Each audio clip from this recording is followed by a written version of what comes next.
بسم الله الرحمن الرحيم.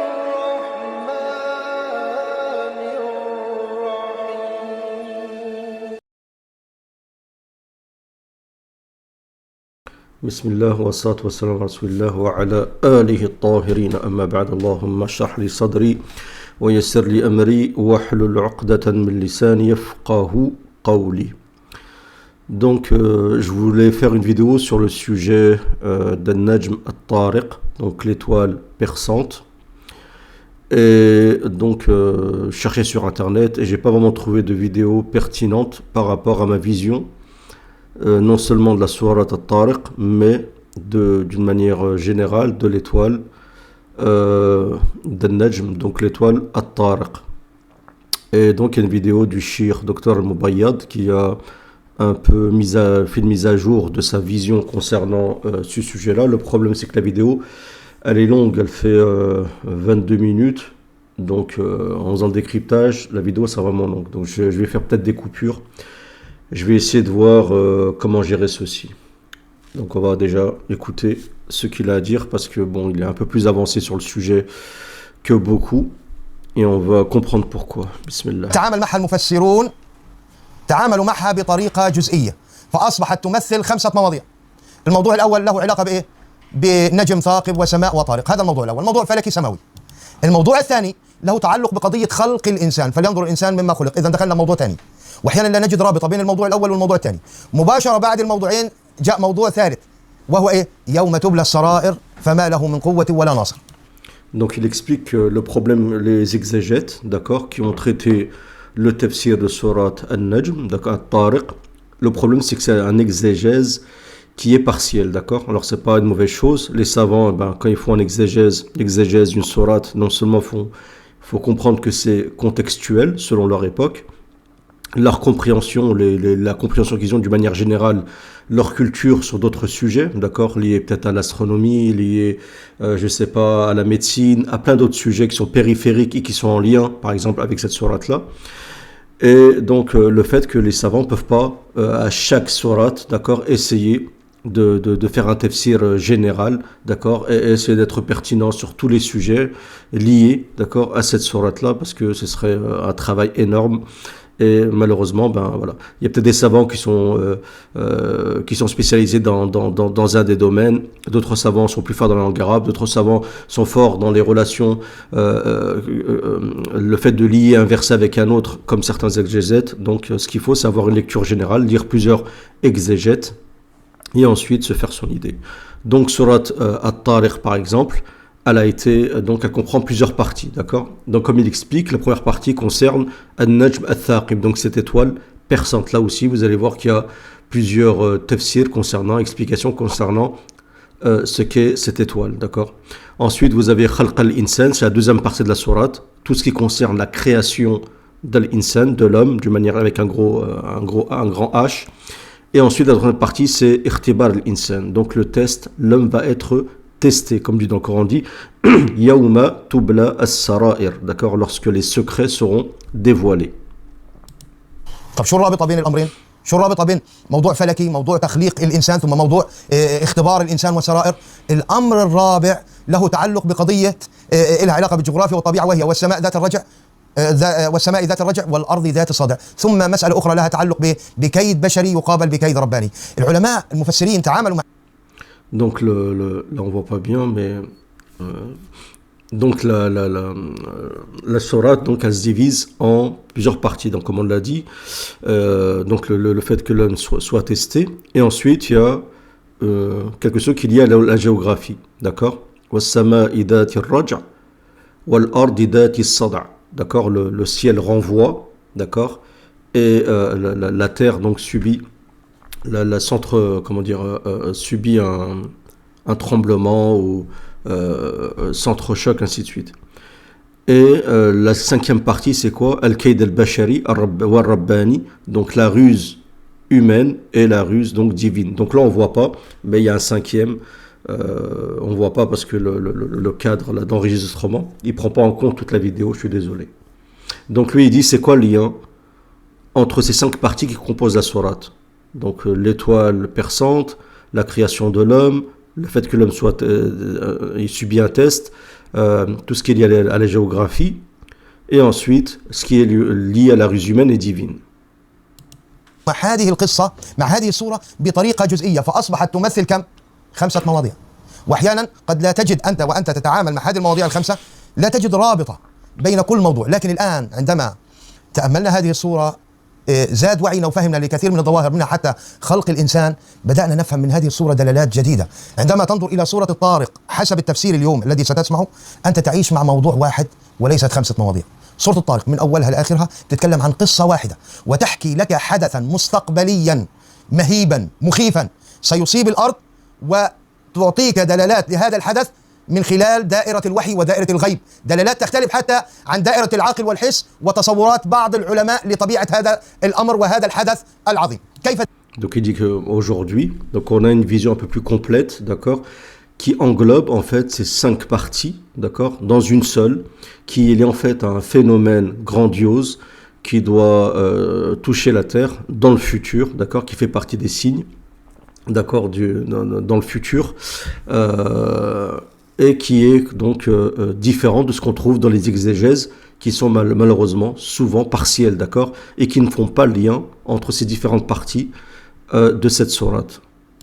ذلك تعالوا نعيش مع السورة بحسب فهمنا لها لنرى كيف أن مسألة النجم الثاقب هي نفسها مسألة تخليق الإنسان، هي نفسها معلومة جديدة تتعلق بها في قضية اختبار السرائر، وهي نفسها التي تتكلم عن الكيد البشري والكيد الرباني. بل الأعجب في هذه الصورة. Donc il dit que ces 5 parties elles sont liées, c'est la même chose. L'étoile elle est liée à la création de l'homme, la création de l'homme est liée au test qu'il va subir, le test qu'il va subir est lié donc aux événements géographiques, les événements géographiques sont liés donc à la ruse humaine. Il faut bien comprendre que c'est en fait un seul sujet, d'accord.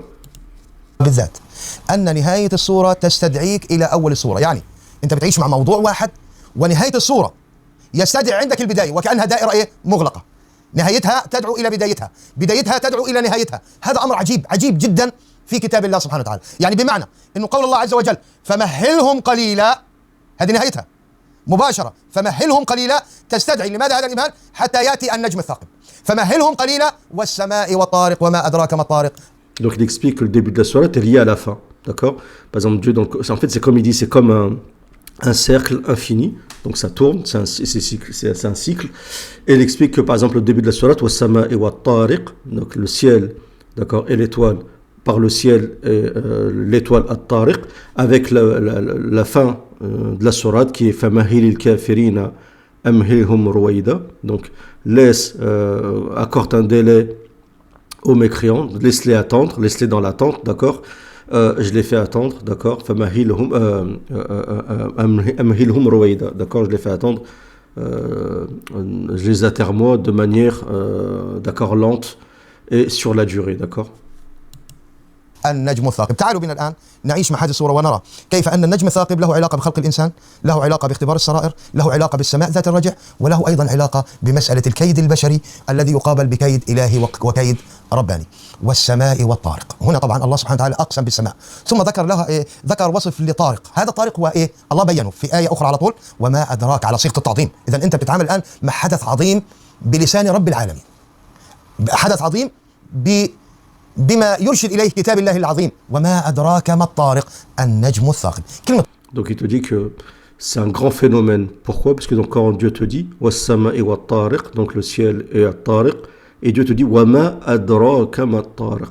Que sais-tu du tariq? Et en général, Allah subhanahu wa ta'ala, quand il utilise cette formule wama adraka ma at-tariq, ça indique quelque chose de jalal, quelque chose d'énorme, un grand événement, d'accord? الطارق ما معناها؟ يا احبابنا الكرام كلمة الطارق وطرق تدل على الصوت، صوت. لذلك احنا بنقول عندما تقول طرق الباب يعني دق على الباب، احدث صوت. انت لمست جسم اخر واحدثت معه صوت. لذلك احنا بنسمي بعض ادواتنا بنسميها مطرقة. مطرقة ليه؟ قال انت بتطرق فيها، وهذا الطرق يحدث صوتا ويحدث تأثيرا على المطروق، يحدث تأثيرا على المطروق. اذا كلمة طارق ترشد الى مطرقة ستصيب الكرة الأرضية. ما هذه المطرقة؟ قال النجم الثاقب. Donc lui il explique ici bon, sa vision des choses. Moi j'ai ma vision de la sourate, hein, je diffère un peu du shir.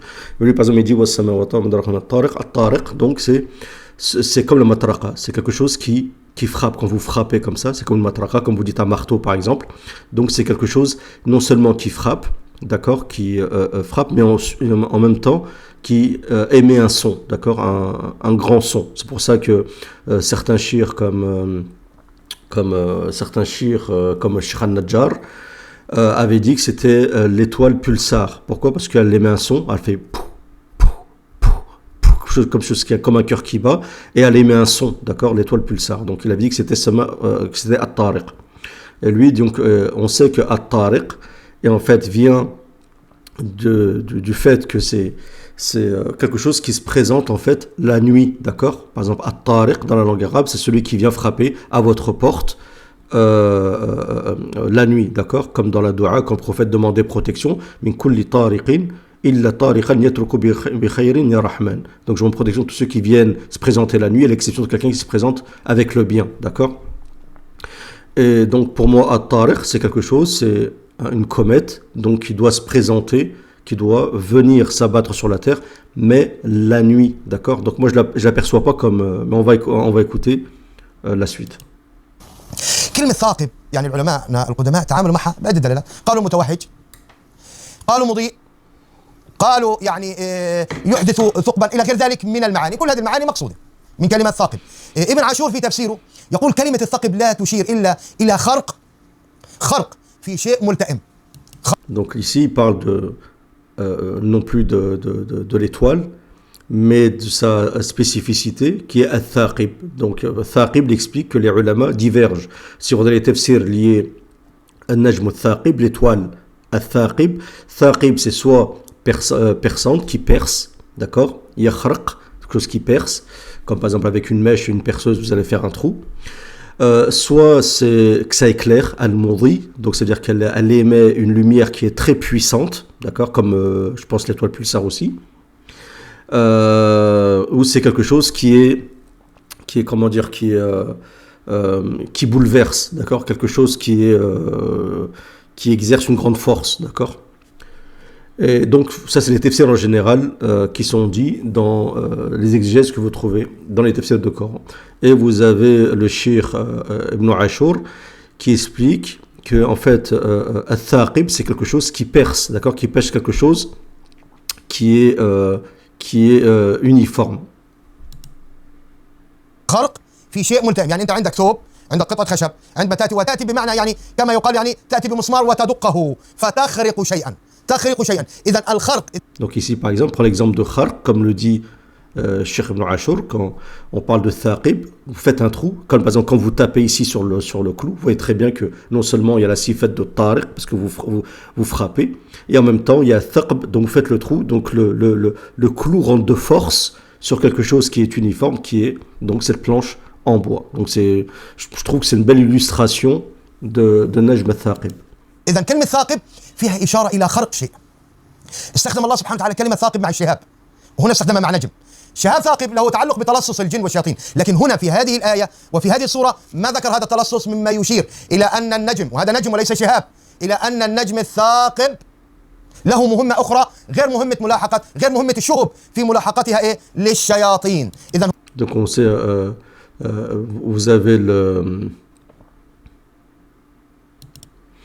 donc vous avez comme dans le verset, d'accord, dans Surat Safat, illa man khatifa al-khatfata fa'atba'ahu shihabun thaqib, d'accord. Donc vous avez shihab al-thaqib, c'est cette étoile filante qui poursuit, d'accord, qui poursuit comme ça, comme un missile, tous les démons qui viennent espionner le ciel et sont automatiquement brûlés. Et il faut savoir qu'en plus l'étoile filante contient un nuhas, qui est une partie qui compose l'étoile filante, c'est le cuivre, al-nuhas.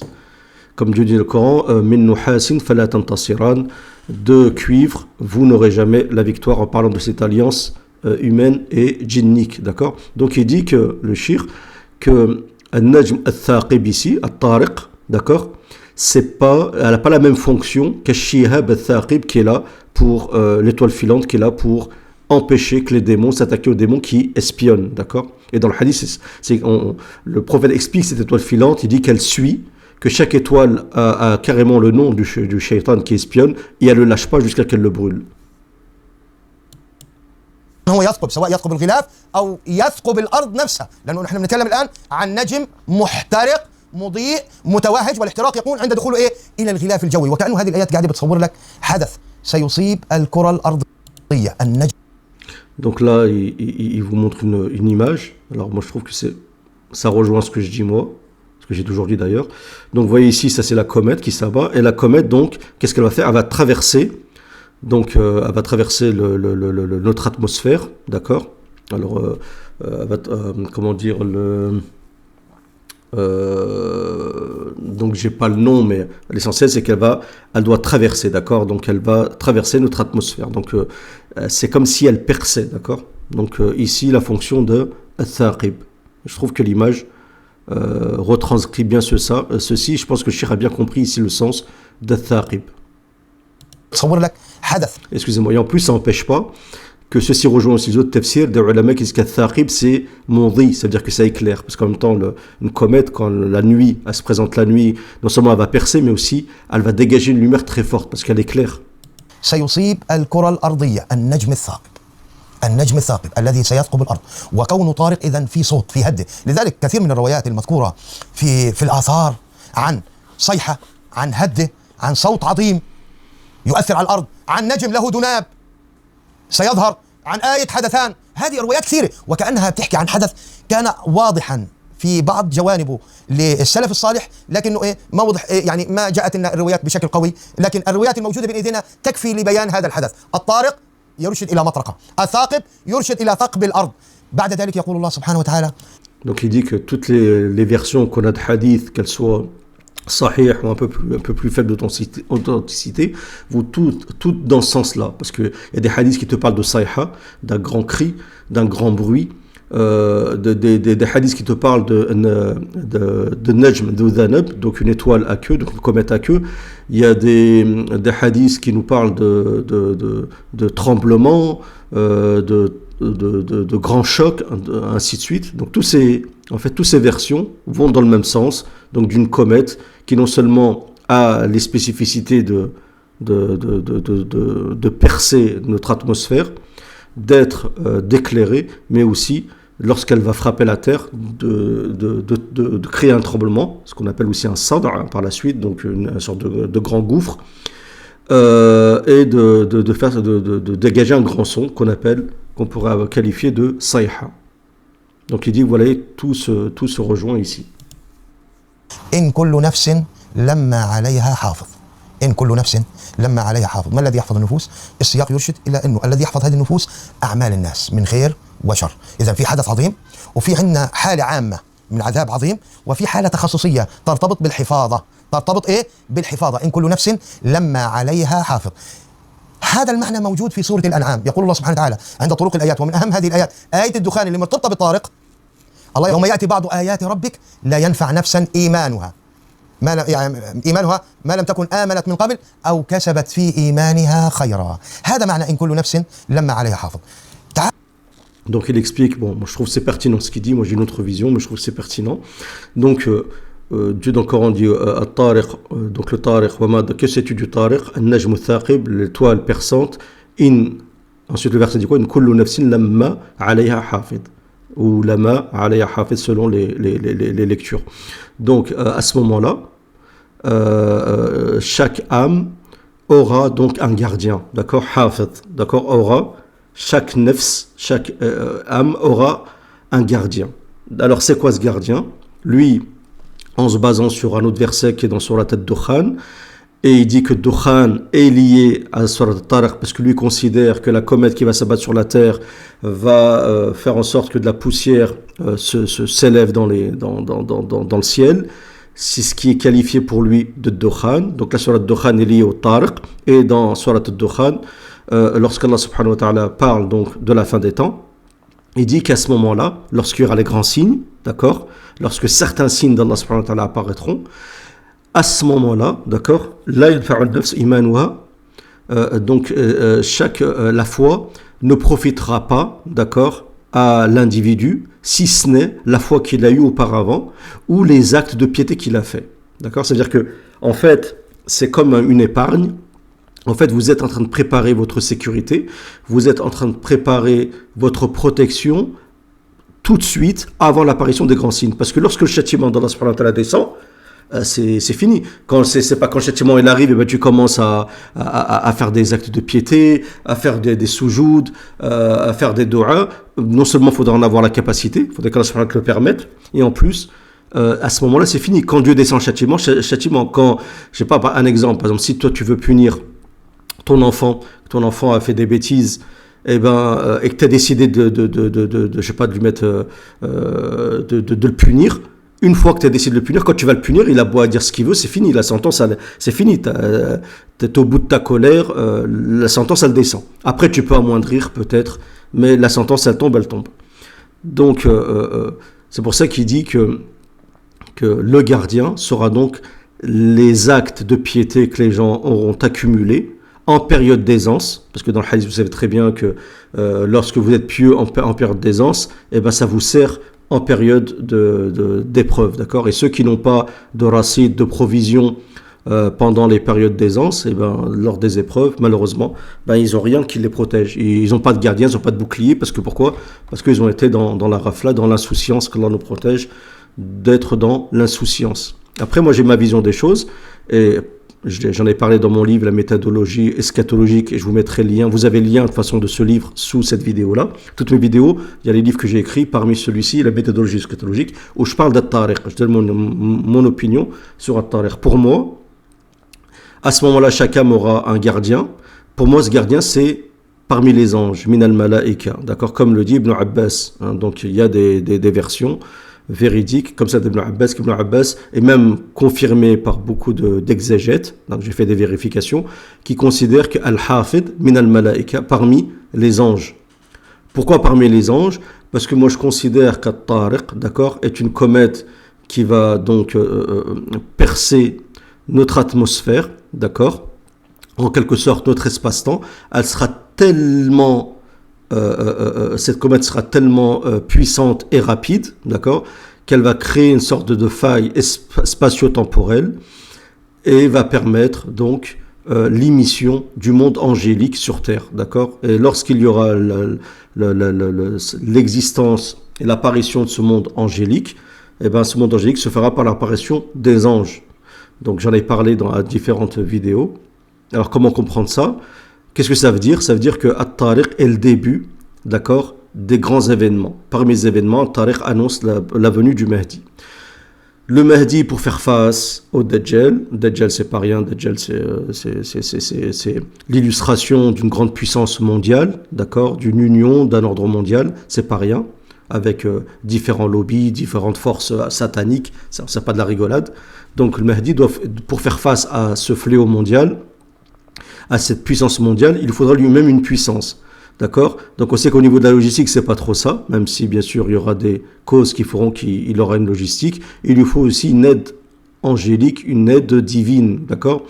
Et cette aide divine ne peut être faite que par une entremise divine. Et cette entremise divine ne peut se faire que par une entremise, une émission angélique. D'accord ? Une entremise angélique. Comment on le sait ? Par des hadiths du prophète sallam. On sait que lorsque, par exemple, l'antéchrist sera intronisé en tant qu'antéchrist, lorsqu'il vous rendra à la Mecque, il voudra partir à la Mecque ou à Médine, des anges l'empêcheront de rentrer. C'est-à-dire qu'il y aura des anges qui seront présents sur terre, comme ça, le Dajjal les verra, d'accord ? Ils seront présents, ils empêcheront le Dajjal de rentrer. On sait que Isa alayhi salam, quand il va descendre sur terre, il descendra en posant ses deux mains sur les épaules de chaque ange. Je ne sais pas si on peut utiliser le terme d'épaule, mais sur chaque ange, d'accord ? Donc chaque main comme ça, il descendra comme ça, à l'aide avec deux anges. Donc on voit qu'il y a une entremise et on sait qu'il y a la descente d'anges. On sait qu'il y a une grande bataille qui va se dérouler où il y aura la présence du Mahdi, qui est la bataille d'Armageddon.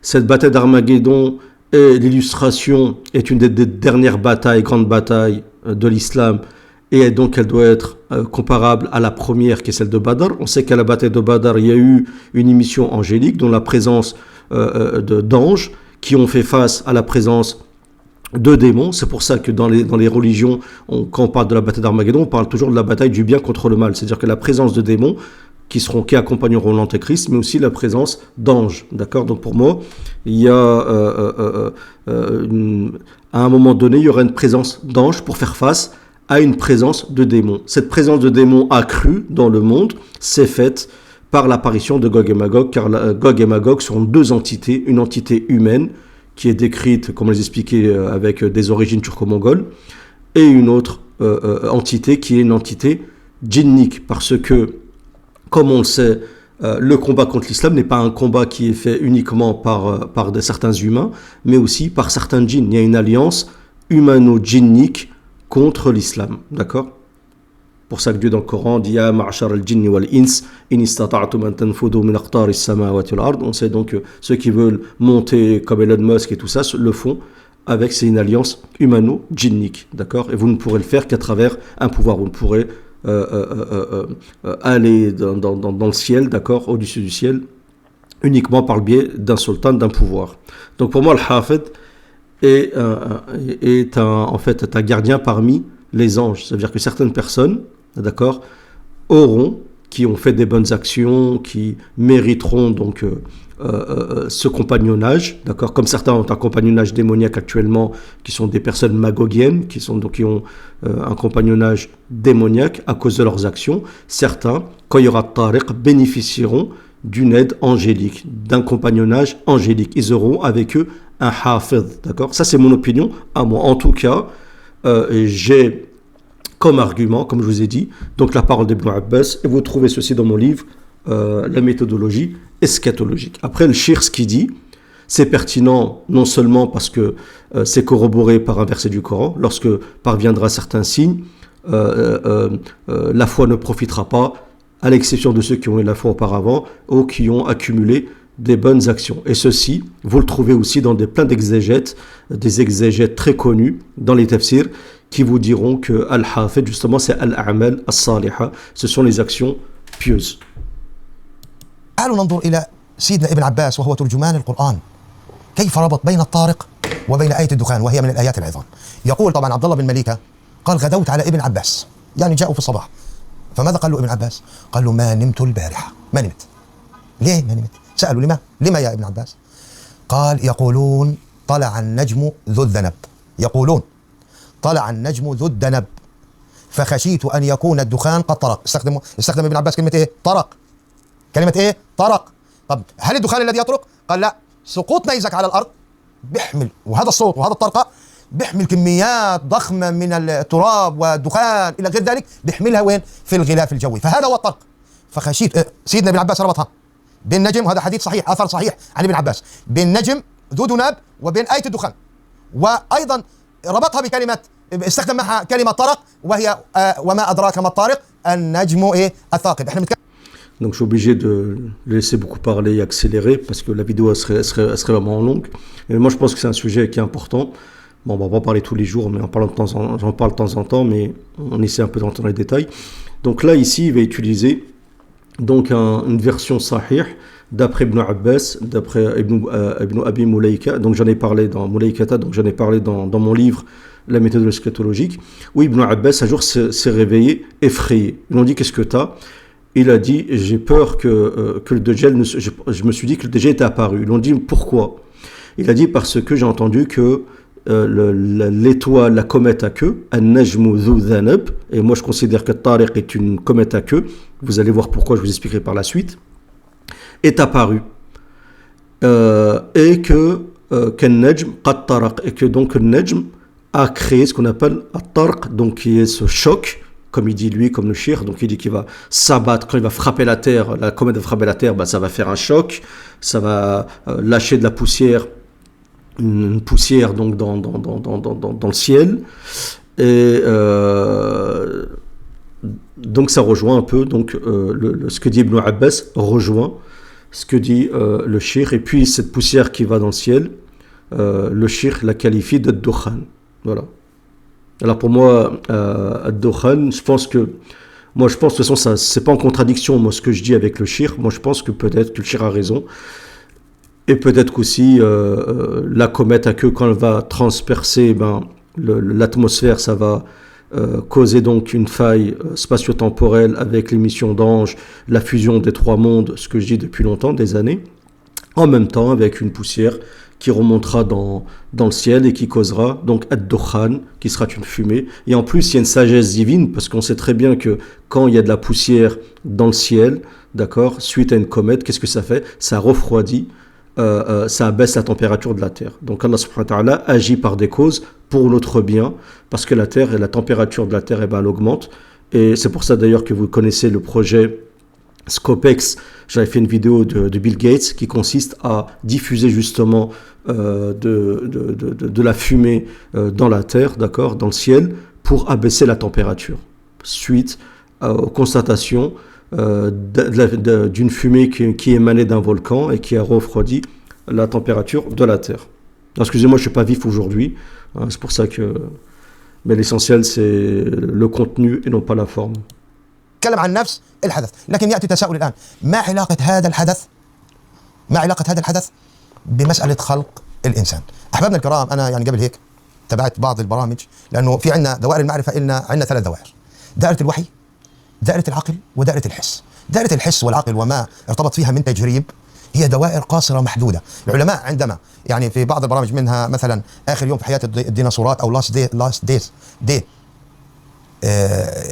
of dinosaurs، هذا البرنامج يعني قامت به قناة البي بي سي، وفي برامج منها نيازك مدمرة، عندما وصفوا نزول نيزك قالوا خلاص الأرض حتنتهي، ما في مجال للحياة. هذا توصيفهم، لذلك الله قال لهم إيه؟ إن كل نفس لما عليها حافظ. أنتم تنظروا لضربة عشوائية وكأنه ليس للكون إله، لكن الوحي يبين لنا أنه ما في ضربة عشوائية، إنما في ضربات مسومة، أي حكيمة، أي تقصد تعذيب أناس ونجاة ناس. لذلك جاءت الآية إن كل نفس لما عليها حافظ. وما تقولون أن الأرض ستدمر، جاءت الآية الأخرى اللي تقول لكم نعم النيزك فيه هدم، لكنه يعني مبشر بميلاد جديد للكرة الأرضية. Donc lui, il parle de la relation donc, entre la raison et ce qui est concret, al-hiss. Et il donne des exemples, par exemple, dans des émissions sur les dinosaures. On sait qu'ils disent que les dinosaures ont disparu à cause d'une comète qui s'est abattue sur la Terre, ce qu'on appelle Neisek, d'accord, que ce sont les comètes d'une manière. Parce que les comètes, il y a plusieurs catégories. Vous avez les astéroïdes, vous avez d'autres, les météorites, ainsi de suite. Et il dit que, donc pour les kofars, ils pensent que c'est une comète qui s'abat comme ça, c'est en fait au hasard, hein, c'est du hasard, c'est une sur je sais pas combien qui s'est abattue sur la Terre, sans raison, comme ça, et qu'automatiquement pour les kofars, quand la comète elle s'abat, eh ben, c'est automatiquement pour la destruction, une destruction totale. C'est pour ça que certains disent qu'on est à la fin d'un cycle. Et lui, il explique que donc la comète, lorsqu'elle s'abat sur Terre, non seulement c'est pour une destruction, mais une destruction qui est partielle, et certains seront protégés par un gardien, d'accord, Al-Hafid, et aussi c'est par sagesse. Et là, je trouve que c'est pertinent, parce que je vous ai dit, par exemple, parmi les sagesses du fait que la comète s'abat sur Terre, à mon avis, c'est aussi pour abaisser la température de la Terre. Hein. C'est pas, faut pas attendre ça, faut pas qu'on attende les humains pour qu'ils se mettent à réagir contre les problèmes climatiques, et qu'ils se mettent à agir pour abaisser la Terre, la température de la Terre. Eux, ils laissent la Terre, eux, ils s'en foutent. Ce qui les intéresse, c'est le capitalisme et l'argent, et pas autre chose. بما تحتاج الكرة الأرضية. الآن ظهر الفساد في البر والبحر، واختل الميزان، اختل كل ميزان الأرض، وهذا نراه الآن بظواهر متعددة طبيعية. هذا الميزان يحتاج إلى إعادة. الإعادة أحيانا تحتاج إلى ضربات عظيمة تعيد للكرة الأرضية حيويتها وتردها إلى الميزان. لذلك مسألة النجم الثاقب على عظمة الحدث، على خطورة الحدث، إنما يمثل دورة جديدة للكرة الأرضية، دورة جديدة للكرة الأرضية. يقول الله سبحانه وتعالى كما بدأنا أول خلق نعيده، كما بدأنا أول خلق نعيده. لذلك مباشرة بعد قصة النجم الثاقب وهذا الحدث المفزع المخيف، بدأ يتكلم الله سبحانه وتعالى عن خلق الإنسان. Donc lui, il explique quoi? Il explique en fait que à chaque fois, Allah subhanahu wa ta'ala fait en sorte qu'il y a des cycles, d'accord, des nouvelles naissances après la fin d'un cycle, d'accord. La fin d'un cycle, c'est quoi? C'est quand l'humain, avec tout la corruption sur terre, ce qu'on appelle, comme Dieu dit, ظهر الفساد في الأرض في البر ظهر الفساد في البر والبحر, si je ne me trompe pas. Donc la corruption est apparue sur la terre, d'accord, sur la mer, ainsi de suite. On sait très bien aujourd'hui que le facet de la corruption, c'est en partie le changement climatique, c'est la fin de la morale, les bonnes mœurs, ainsi de suite, tout ça.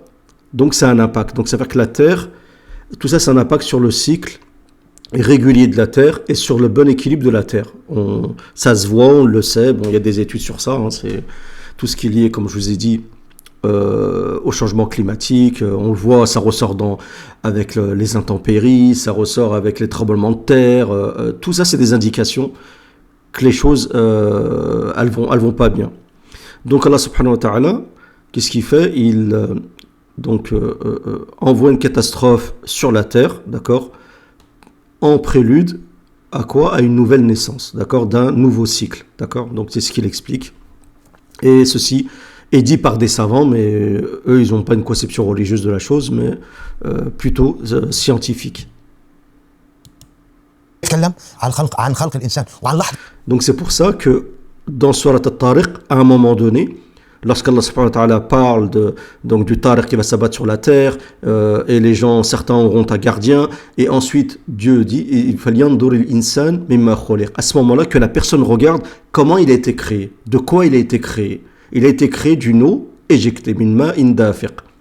Pourquoi Allah subhanahu wa ta'ala, c'est au nom de la sourate, et peut-être même pas, aucun exégète n'a fait le lien entre At-Tariq et la création de l'homme, si ce n'est aujourd'hui, alhamdoulilah, des gens qui ont compris. Pourquoi? Parce qu'aujourd'hui, c'est contextuel, on a une vision un peu plus complète, on a plus d'éléments qui nous éclairent sur l'exégèse de cette sourate. Ça ne veut pas dire qu'aujourd'hui, des chéris sont plus intelligents que les anciens, c'est juste contextuel, c'est tout. C'est aujourd'hui, c'est le cadre dans lequel on vit, avec l'eschatologie et tout ça qui nous éclaire. Donc Allah subhanahu wa ta'ala te dit, réfléchis, regarde comment tu as été créé. Tu as été créé d'une eau éjectée. Donc quel est le lien entre la naissance de l'homme et At-Tariq? C'est pour ça qu'il dit que donc, cette catastrophe At-Tariq est là pour faire en sorte que l'humanité connaît une nouvelle naissance, d'accord, qui est celle qui est le début qu'on peut appeler l'ère christique, d'accord, ou l'ère du Mahdi, comme vous voulez, en tout cas, une ère, comme certains diraient, messianique. Parce que Isa alayhi salam, c'est Al-Masih. التخليق وعن بداية الحياة فلينظر الإنسان مما خلق من ماء دافق يخرج من بين الصلب والترائب. مسألة الخلق، ما وجه المشابهة بين هذا الحدث وبين مسألة النجم الثاقب؟ أحبابنا الكرام، يعني يمكن أنا بعطي هذه الحلقات بإمكانات محدودة جدا جدا جدا. لو عندي أنا إمكانات هذه القناة بتصير بإمكانات محدودة. لو في إمكانات كان أنا يعني الآن دمجت في هذا الفيديو بين لحظة اختراق. Donc ce qu'il dit, c'est exactement, je suis frustré comme lui. J'ai la même frustration. Il dit voilà, si j'aurais des moyens, moi c'est pas que j'ai pas les moyens, mais j'ai pas vraiment les connaissances. Mais il dit si j'aurais les moyens, je vous montrerai la similitude entre une comète à queue qui rentre dans la Terre, dans notre atmosphère, et puis la création de l'homme, d'accord, comment la création de l'homme se fait par un spermatozoïde éjecté. Et franchement, si vous voyez la présence d'un spermatozoïde à l'aide d'un microscope parmi d'autres spermatozoïdes qui se dirigent en direction de l'ovule, subhanallah, ça fait penser à cette comète parce qu'on sait que des comètes, il n'y en a pas qu'une. Il suffit de voir, je ne sais pas si vous intéressez à ce sujet-là, vous verrez par exemple que l'algorithme de Google vous proposera à chaque fois des articles en disant une comète va apparaître, elle s'appelle comme ça X380N, je ne sais pas quoi, une autre comète est venue, une autre comète va arriver à telle date. Il y a énormément de comètes qui traversent, qui sont loin de la Terre, mais qui passent à côté de la Terre, énormément. Et ça fait penser donc à tous ces spermatozoïdes qui veulent atteindre l'ovule et qui n'y arrivent pas, à l'exception de quelques-uns ou d'un. الحوين أو الحيوان، الحوين المنوي للبويضة ولحظة اختراق النيزك للكرة الأرضية. في مشابهة كبيرة جدا. أولا هناك ملايين النيازك. Donc voilà, il explique ce que je viens de dire. Donc il dit il y a des millions de comètes, d'accord, dans le ciel, d'accord. Et ceci peut être comparé donc aux spermatozoïdes. Les spermatozoïdes, il y en a des millions, d'accord. Et parmi les millions, il y en a quelques-uns qui sont choisis, d'accord. C'est pour ça que Dieu dit qu'il médite et qu'il se rend compte qu'il suffit d'un seul spermatozoïde pour transpercer l'ovule et donner naissance à un homme. On est d'accord, à l'homme avec un grand H, une femme ou un homme. Et Tariq, c'est pareil. Tariq, il y a peut-être chaque fois des comètes, chaque fois elle passe à côté de la Terre, mais il suffit d'une seule comète, d'accord, qu'Allah subhanahu wa ta'ala a choisi, comme il a choisi un spermatozoïde parmi des millions, qui transpercera donc al-ghilaf al-jawi, donc la couche atmosphérique, et qui aura cet impact qu'on a dit, non seulement sur le plan spatio-temporel, qui permettra donc l'émission d'anges du monde angélique, parce que ça se fait par des sabab, d'accord. Je vous donne un exemple. Vous allez me dire, oui, mais comment, quel est le lien entre spatio-temporel et la dimension, on ne comprend pas. Ben, regardez par exemple le CERN avec beaucoup d'isques, avec leurs expériences, d'accord, sur le boson d'Higgs, sur la collision des atomes et tout ça, eh ben, ça peut créer une petite faille spatio-temporelle qui permet donc l'émission du monde démoniaque dans notre monde. Et certains disent que c'est fait carrément exprès. En tout cas, bon, le CERN, le symbole, un des symboles du CERN, comme vous le savez, c'est le 666 comme Google. Alors, est-ce qu'il y a un hasard? Est-ce que c'est un hasard ou pas? Allahu a'lam. En tout cas, il y a beaucoup d'éléments comme ça ambigus avec l'idole de l'idole qu'on a vu dans le CERN, qui est l'idole de la destruction, une idole, c'est Shiva, d'accord, qui est une idole qui représente la destruction. Donc faut détruire pour créer un nouvel ordre. Alors chacun veut son ordre. Il y en a qui veulent l'ordre d'Allah subhanahu wa ta'ala sur terre, qui représente la justice et l'équité, et d'autres veulent une autre forme d'ordre. Voilà. C'est pour ça, excusez-moi, qu'à la fin de la sourate Tariq, Allah subhanahu wa ta'ala oppose sa ruse à celle des humains, d'accord. Innahum yakiduna kaida. Certes, ils font une ruse. Wa akidu kaida. Dieu, c'est Allah Azza qui parle. Et je fais aussi une ruse. Famahilil kafirin. Accorde-les un délai, laisse-les. Amhilum ruwaida. Donc je les laisse comme ça, dans l'attente, dans leur délire de penser qu'ils peuvent s'opposer à Allah subhanahu wa ta'ala de manière en les laissant, leur donnant confiance. كلام موجود ملايين، لكن في نيزك واحد موجود في مسألة بداية دورة الحياة. ملايين الحوينات المنوية، لكن فقط واحد هو الموعود في اختراق ايه؟ اختراقها ثاقب، نجم ثاقب، حوين منوي ثاقب، موعود حوين. Ce qu'il dit, voilà, il parle d'un spermatozoïde qui est thaqib, parce que la spécificité du spermatozoïde, c'est de quoi? De transpercer l'ovule. Pour ça que moi j'insiste sur la comète al-Tariq, je dis qu'elle transperce al-thaqib. La spécificité première, c'est de transpercer. Et non pas comme certains ont dit, l'étoile pulsar, je respecte cet avis-là, mais c'est pas le mien, cette étoile pulsar qui bouge pas, qui émet une lumière et qui fait bouk, bouk, bouk. C'est vrai que c'est pertinent de dire ça, parce que Tariq, c'est quelque chose qui émet un bruit, qui tape comme avec un marteau, tac, tac, tac, tac. C'est pour ça que quand on écoute l'étoile pulsar, on a l'impression que c'est un marteau qui frappe dans l'atmosphère, dans le ciel. Mais moi, je pense que ici, il y a une analogie à faire entre le spermatozoïde et la comète. En plus, si vous regardez la forme, la composition d'un spermatozoïde, vous allez retrouver des similitudes. On parle de tête avec une comète. Dans le spermatozoïde, on parle de tête aussi, céphale, d'accord? On parle de la forme d'un spermatozoïde, s'il est rond, si il a une bonne forme ou pas. On parle de déformation des spermatozoïdes. Il y a aussi le flagelle, il y a aussi la queue. Il y a le corps et la queue dans le spermatozoïde. Et aussi dans la comète, vous avez la queue qui est composée de métaux, de certains éléments qu'il compose. Et on parle de plusieurs, alors je crois que c'est plusieurs milliers de kilomètres, voire plus, de centaines de milliers de kilomètres que représente la queue d'une comète. Subhanallah. An-najmu dhu dhanab. Donc l'étoile avec un queue, comme l'a dit Ibn Abbas, en tout cas, c'est ma vision des choses. واحد هو الذي يخترق البويضة لتبدأ دورة حياة جديدة. الحوين المنوي له ذنب، والنجم والنيزك له ذنب، نجم ذو ذنب. إذا نفس التصوير، نفس الحدث، ولكن هذا النجم اللي في ظهره دمار، لا هو ينبئ عن دورة حياة جديدة ستمر فيها الكرة الأرضية. إذا بنلاحظ الآن احنا بنتكلم عن نفس الموضوع، نفس القصة. وكأنه الآية الأولى بينت لنا نجم ثاقب، في عندنا خوف الآن، فجأة انتهت الكرة الأرضية، قال لا، إن كل نفس لما عليها حافظ. هناك دورة حياة جديدة تشبه تلك الدورة التي تعيشونها، حيث تكون هناك ملايين الحوينات المنوية، يكون هناك حوين واحد موعود. هذا الحوين هو الذي يتجه نحو البويضة ويمتلك اختراق البويضة، وطبعا يسقط ديله، وهو يشبه بذلك هذا النيزك وهذا المدنب الذي يخترق الغلاف الجوي ويخترق أيضا نفس الاختراق، نفس الثقب، كما Ne clairez pas tout ce que je viens de dire, à savoir qu'il y en a une comète parmi des milliers de comètes qui va s'abattre sur la Terre, qui transperce, comme le ferait les spermatozoïdes, qui transpercerait l'ovule. Donc il dit qu'il y a énormément de similitudes. Et pour donner lieu à une naissance. D'accord. Donc la comète, ça c'est donner une naissance nouvelle à la Terre. Pas uniquement... on pourrait penser que d'apparence c'est pour une destruction, en fin de compte non, c'est pour donner naissance à quelque chose de nouveau sur la Terre. Et c'est pour ça que certes, beaucoup font des liens entre les comètes, d'accord, et aussi des grands événements sur la Terre. On sait par exemple que Isa alayhi salam, avant sa venue, il y a une comète qui est apparue dans le ciel. Mais qu'est-ce qui me fait penser que c'est pas nécessairement la comète ne va pas nécessairement créer un choc sur la Terre, il va pas y avoir peut-être, comme il le dit lui, mais peut-être qu'il a raison. Allah, moi je sais pas.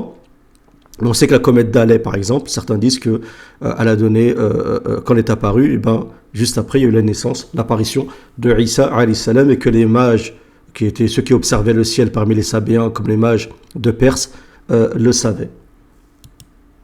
يثقب الحيوان المنوي البويضة يثقب النيزك الأرض لتبدأ دورة حياة جديدة عندها يقول الله سبحانه وتعالى إنه على رجعه لقادر. مسألة البعث ليه؟ لأنه مسألة أو آية الدخان بالذات واللي الله ذكرها، يعني طبعا هذا الأمر حتى يتضح لكم بحتاج أنا إلى عدة حلقات.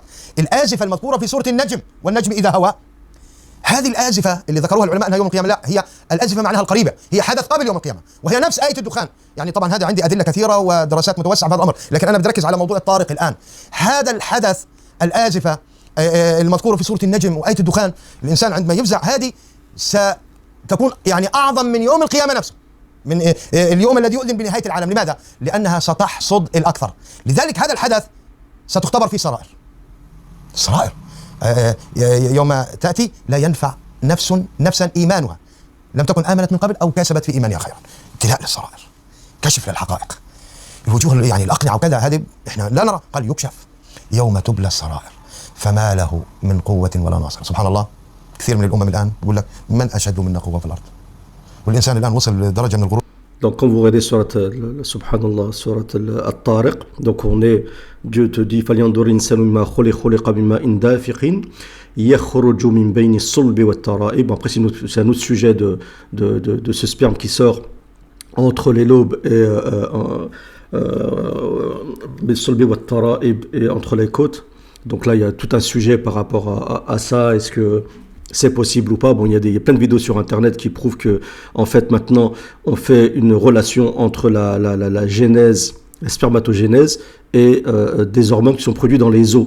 Donc, il y a une relation entre les os et la création de sperme, et c'est tout nouveau. Franchement, ça date de quelques années. C'est des recherches qui sont toutes nouvelles, scientifiques, alors qu'Allah subhanahu wa ta'ala en parle depuis longtemps dans Surat al-Tariq. Min bayni sulbi wa tara'ib.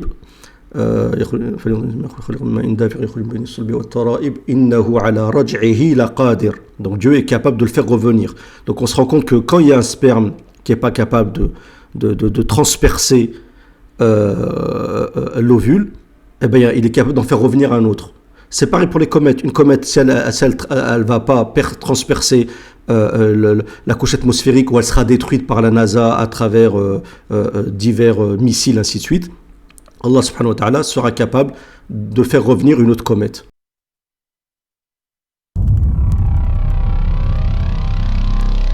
La comète Encke. Année 2022. La comète Encke a été découverte en 1786 par Pierre Méchain. Elle complète son orbite autour du Soleil tous les 3,3 ans et son noyau a un diamètre de 4,8 km, ce qui n'est pas très grand comparé aux autres comètes de notre liste. Cependant, entre 2005 et 2015, l'Institut astronomique des sciences de la République tchèque a découvert quelque chose de terrifiant. Selon ces astronomes, chaque fois qu'Encke passe près de la Terre, elle le fait à une distance minimale en mesure astronomique. La prochaine fois qu'elle passera près de la Terre, ce sera en 2022. Et les scientifiques tchèques disent que si pour une raison quelconque, son orbite varie de quelques kilomètres, les conséquences seraient catastrophiques pour nous. Exactement comme ça se passe avec les spermatozoïdes qui essaient de transpercer l'ovule, et même parfois on peut aller loin avec certains, peut-être qu'ils veulent s'opposer à une certaine naissance et qui font en sorte que le spermatozoïde ne transperce pas l'ovule. Inna wa ala raj'a ila qadir, yawma tubla sarair, le jour où les secrets seront mis en grand jour, où seront testés où sera testé le fort intérieur. Donc les gens seront tellement troublés par la peur que quand vous êtes dans une grande épreuve, dans la peur, ainsi de suite, ben, tout est mis au grand jour. D'accord, les gens, ils ressortent tous leurs sentiments cachés. D'accord, donc il y a plus de jeu, on le voit, les gens dans la difficulté, ben, ils ne sont pas les mêmes que dans l'aisance. ماذا يقول؟ وظنوا انهم قادرون عليه، قال بنقدر على كل شيء. قال في هذا اليوم سيعلم الانسان انه ما له من قوه ولا نصر. Et ensuite Dieu dit dans le Coran, يوم تبلى السرائر. Attends, excusez-moi, pour pas me tromper. Donc ici on a Surat At-Tariq, d'accord. Donc c'est intéressant aussi, c'est la Surat 86 avec 17 versets. Ce serait bien il y a peut-être aussi une hikmah là-dedans avec le 17 et le 86, wallahu a'lam. Donc ici Dieu dit Inna wa ala raj'ihi laqarid, Dieu est capable de le faire revenir. Yawma tubla sara'ir, lorsque les intérieurs seront éprouvés. Qu'est-ce que Dieu dit? Fama lahu, c'est comme s'il parlait de quelqu'un. Fama lahu min quwwatin wala nasir. À ce moment-là, il n'aura ni puissance ni soutien. D'accord? Nasir, quelqu'un qui lui accordera la victoire. D'accord? Fama lahu min quwwatin wala nasir.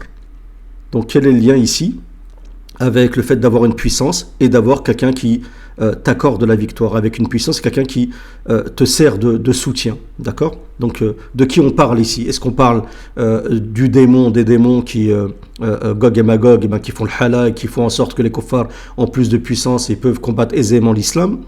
Est-ce que ça parle de l'antéchrist? Est-ce que ça parle du nouvel ordre mondial satanique qui combat l'islam, d'accord? Donc on peut tout englober là-dedans. En tout cas, à ce moment-là, non seulement le croyant sincère aura un hafid min al-malaïka, donc un ange, en quelque sorte un ange gardien, d'accord? Comme aujourd'hui les kuffars, aujourd'hui ils ont une certaine puissance. Pourquoi? Parce qu'en fait ils ont des démons gardiens, d'accord? Ce que j'appelle les démons Majouj ou Jouj, comme vous voulez, qui accordent une certaine puissance aux kuffars, qui font que maintenant ils ont un plus, ils arrivent facilement à s'opposer à l'islam. Si on voit que le musulman il galère un peu dans tout, ainsi de suite, mais les paramètres changeront, d'accord? Ce qui va permettre justement la victoire de l'islam, la victoire du Mahdi, à pas se faire comme ça. Un simple homme comme le Mahdi, avec ses partisans, ne seront pas capables de procurer cette victoire à l'islam, comme on voit dans les textes, si ce n'est avec une entremise angélique et avec un sabab divin énorme, d'accord? Et At-Tariq en fait partie.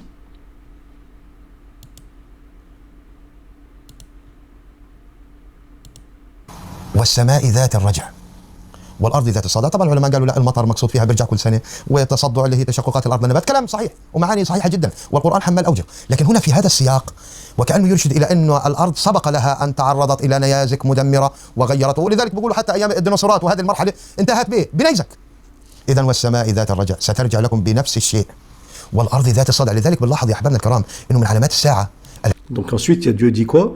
C'est l'avant-dernière phase, donc géographique, ou comment dire, ouais, on peut dire ça comme ça. Donc Dieu dit was-sama'i dhatir raj'a, et le ciel, celle qui renvoie, d'accord?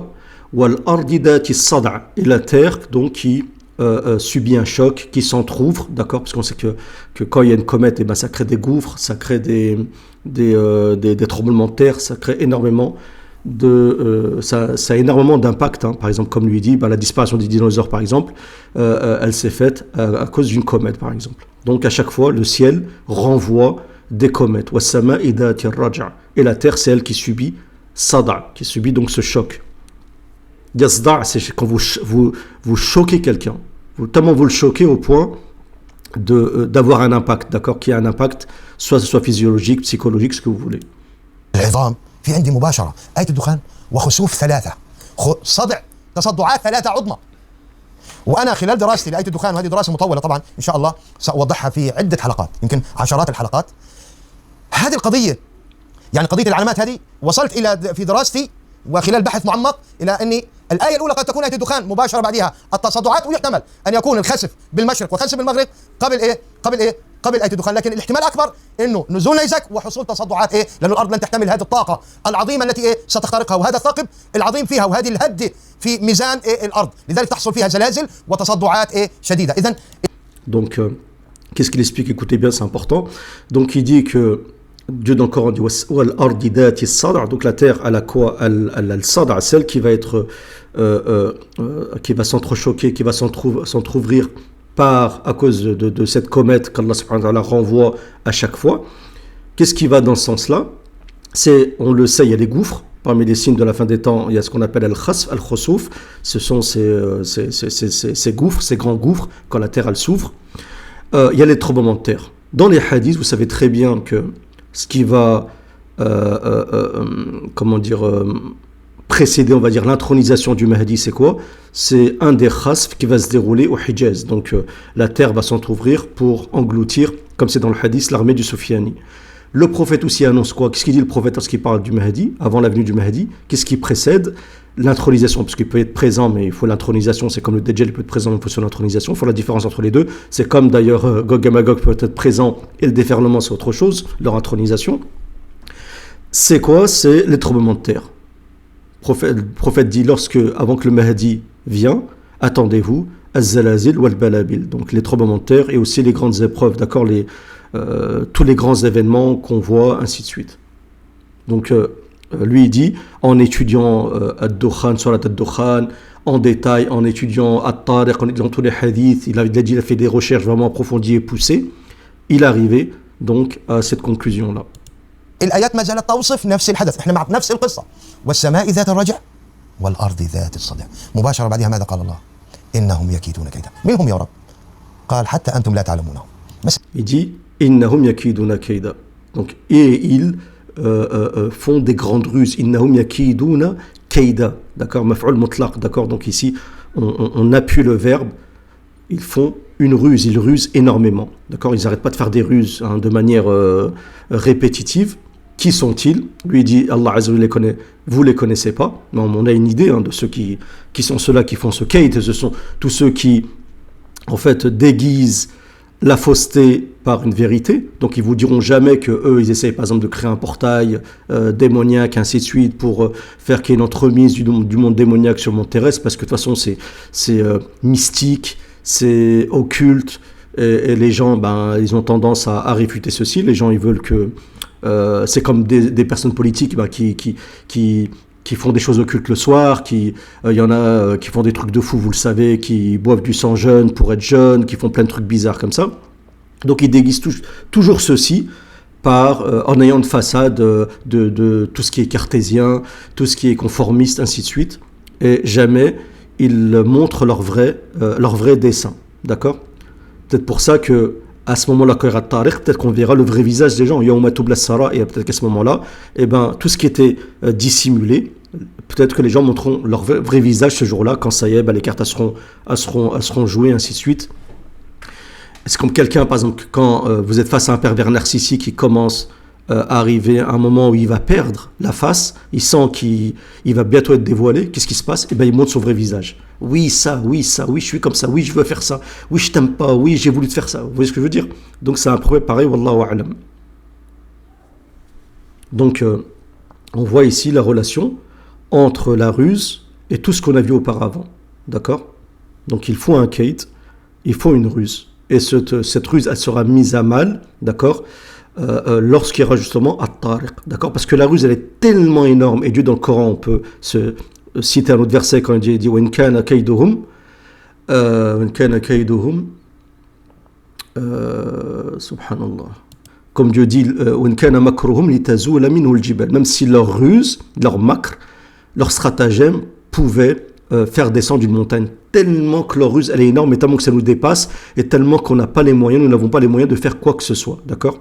Et dans ce cas-là, il faut une autre mise divine. Il n'y a qu'Allah subhanahu wa ta'ala qui peut bouleverser et changer les paramètres.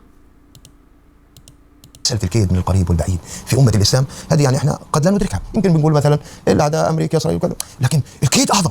في كيد الآن بأمة الإسلام من القريب والبعيد في كل مكان. لذلك الله سبحانه وتعالى ما حدد إنهم يكيدون كيدا، لكن وين كيد البشر؟ الضعفاء أمام كيد الله سبحانه وتعالى. في آية أخرى الله بيقول إيه؟ والله من ورائهم محيط. وهم يقولون لنا إيه نحن محيطون بكم. الله بيقول لهم والله من ورائهم. Et subhanallah, ce qu'il dit c'est vrai, ça veut dire que les kuffars qui font ce kaid disent comment s'appelle, on vous a comment dire, on vous a encerclé, on vous a comment dire, on vous a entouré. Il n'y a pas moyen, il n'y a pas d'échappatoire. Tout est, on voit très bien qu'aujourd'hui, surtout avec 2030, avec l'ère numérique, il va y avoir un bouleversement énorme. Ça, c'est un autre sujet en 2030 avec cette ère numérique. Tout sera cloisonné. Tout sera cloisonné. Il n'y a pas moyen de quoi que ce soit.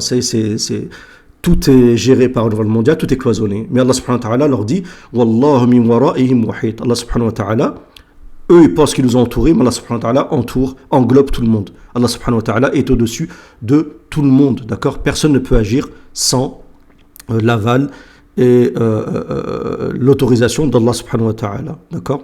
C'est pour ça que dans le reste du verset, Dieu dit Innahum yakiduna kaida. Certes, ils font un stratagème et un kaid. Wa akidu kaida, moi aussi, je fais une ruse. Wa akidu kaida. Aussi, avec le maf'ul mutlaq. C'est-à-dire que moi aussi, je fais une ruse qui est énorme. سيأتيهم من ورائهم من حيث لا يحتسبون من حيث لا يعلمون فأتى الله بنيانهم من القواعد فخر عليهم السقف. إذن إنهم يكيدون كيدا. وكلمة كيدا بيان لعظمة هذا الكيد. التأكيد بالمفعول المطلق يشير إلى عظمة الكيد. وأكيد كيدا، لكن شتان ما بين كيد البشر الضعفاء وما بين كيد الله الذي وصف نفسه بقوله وأن القوة لله جميعا. Et il dit il y a une différence entre le kaid, la ruse de l'homme, la pauvre ruse, faible, et la ruse des stratagèmes d'Allah Azza wa Jal. Dieu dans le Coran dit وَأَنَّ الْقُوَّةَ لِلَّهِ جَمِيعًا. La force absolue, mondiale, elle appartient à Allah subhanahu wa ta'ala. Toute la puissance, elle appartient à Allah subhanahu wa ta'ala. Il n'y a rien qui se fait dans la création sans l'autorisation, sans l'aval d'Allah Azza wa Jal. Rien du tout. Toute la puissance absolue elle appartient à Allah subhanahu wa ta'ala. Si Allah subhanahu wa ta'ala va empêcher que le missile le plus puissant sur la terre s'abat dans un endroit, eh ben, il l'empêchera et c'est déjà arrivé. حجر واحد بينزل من السماء بنسي البشرية هويتها وبنسي الأرض حقيقتها. حجر واحد. أين قوة البشر؟ أين قوة البشر؟ إنهم يكيدون كيدا وأكيد كيدا فمهل الكافرين أمهلهم رويدا. كم رويدا يا رب؟ كم؟ أمهلهم رويدا. كم يا رب؟ قال والسماء والطارق وما أدراك ما الطارق النجم الثاقب. Donc à la fin du verset, Dieu dit Amhilhum ruwaida. D'accord? Donc ça veut dire que je les laisse dans l'attente, d'accord? Petit à petit, d'accord? Ils sont là, il leur donne des petites victoires, donc ils se disent c'est bon, ils prennent confiance, ainsi de suite, et ils pensent que la victoire d'Allah subhanahu wa ta'ala ne descendra jamais, n'arrivera jamais.